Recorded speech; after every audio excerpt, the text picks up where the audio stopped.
un nouveau thème avec de nouvelles idées. On oublie pendant un petit moment les petites créations.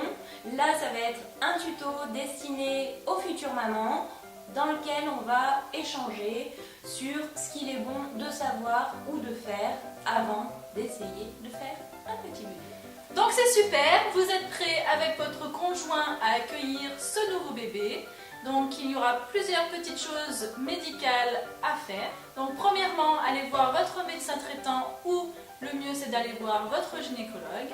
Celui-ci vous fera un check-up complet et vous fera aussi une prise de sang pour surveiller votre sérologie toxoplasmose ainsi que la sérologie rubéole.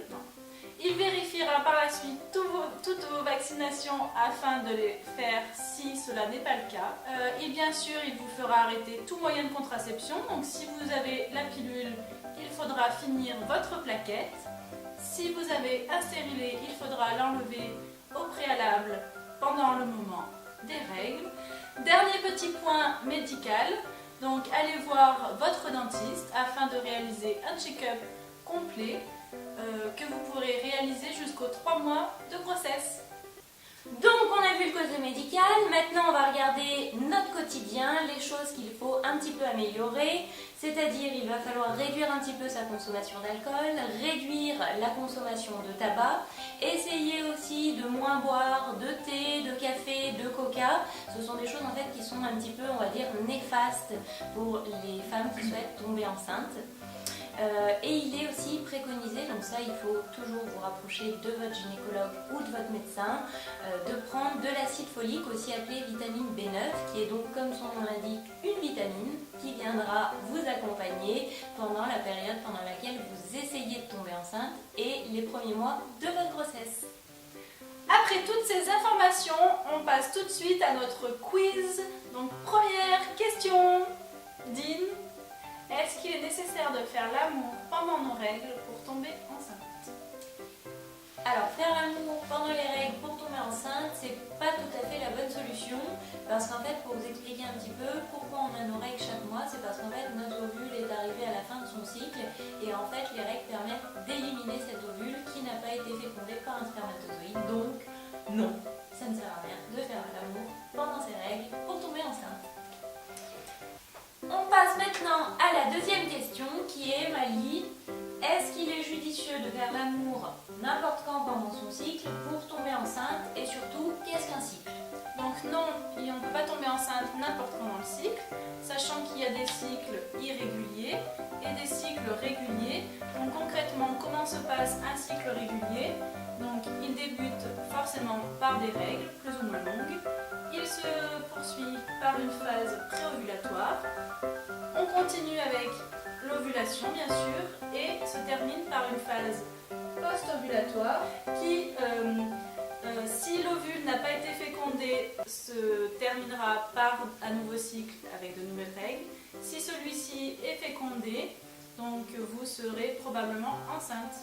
Donc comment calculer le jour de l'ovulation? Donc on est parti sur un cycle de 30 jours. La phase post-ovulatoire dure tout le temps 14 jours, donc 30 moins 14, 16. Donc la phase avant le jour de l'ovulation durera 16 jours. Au 16e jour après le début de vos règles, vous avez l'ovulation. Vous pouvez tomber enceinte donc pendant une période de 5 jours, soit 48 heures avant l'ovulation et 72 heures après. Donc après celle-ci, on passe directement à la troisième question qui est, Dean, est-ce que l'âge influe sur la fertilité? Alors, l'âge influe forcément sur la fertilité parce que, en fait, à partir de 20-25 ans, toutes les cellules de notre corps vieillissent et se renouvellent moins rapidement, sont pour certaines moins performantes.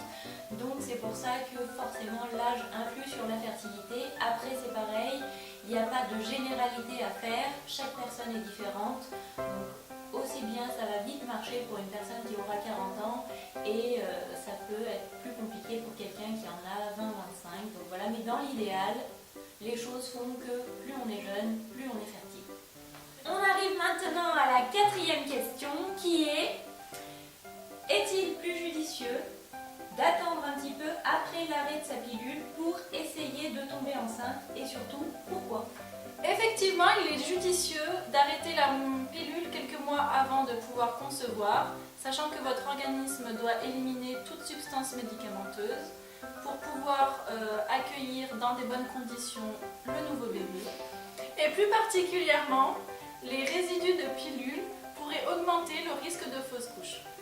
On passe tout de suite à notre dernière et 5e question. Dean, est-il nécessaire de faire l'amour régulièrement pour pouvoir tomber enceinte plus facilement? Oui. Alors forcément, c'est plus judicieux de faire l'amour régulièrement pour tomber enceinte. D'après ce qu'on peut lire dans les magazines, sur internet, il est préconisé de faire l'amour tous les 2 jours. Après, si vous faites l'amour à un rythme trop soutenu, ce n'est pas bon non plus parce que ça fatigue les spermatozoïdes de monsieur qui n'ont pas le temps, les pauvres, de se reposer.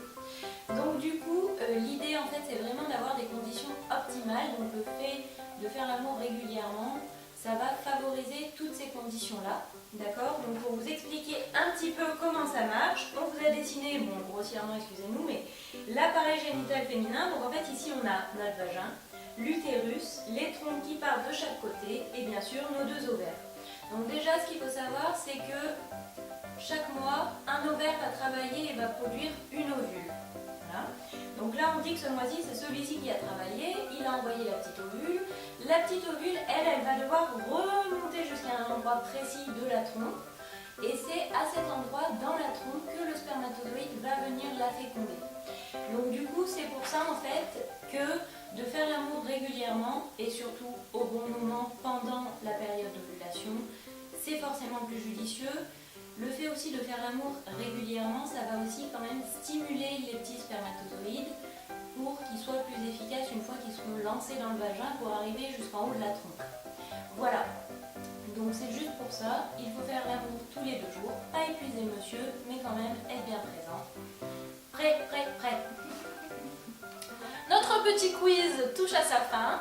Donc forcément, le temps pour tomber enceinte sera plus ou moins long pour chaque personne. La durée moyenne est comprise entre 6 mois et 1 an pour tomber enceinte. Donc n'hésitez pas à en parler autour de vous, à vos amis, familles et surtout à votre médecin pour toute question. Donc nous on a décidé de faire cette vidéo pour partager avec vous les informations sur l'avant-grossesse parce que c'est un moment peut-être un peu éprouvant pour certaines personnes pour qui cette période peut être plus longue que pour d'autres.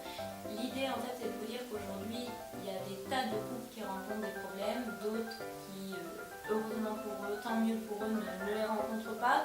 Mais voilà, c'est pour vous dire que vous n'êtes pas toute seule, que ça peut arriver à n'importe qui, qu'il faut échanger, persévérer, continuer de vous aimer. Vous pouvez échanger bien évidemment avec nous. Alors comme c'est des sujets un petit peu plus personnels, on vous proposera plus d'échanger par mail ou alors d'échanger directement sur notre page Facebook. Voilà, il faut que vous puissiez rencontrer d'autres personnes qui sont dans votre cas. En tout cas, sachez que toutes les femmes rencontrent à un moment donné peut-être ce problème dans leur vie. Ce n'est pas grave. On espère que cette vidéo vous aura apporté plein d'infos, de petites astuces et que vous aurez été très content de la partager avec nous. Donc c'est pour ça qu'on vous propose bien sûr de liker cette vidéo, de vous abonner. En attendant, on vous dit à la semaine prochaine. Bye bye. Bye bye.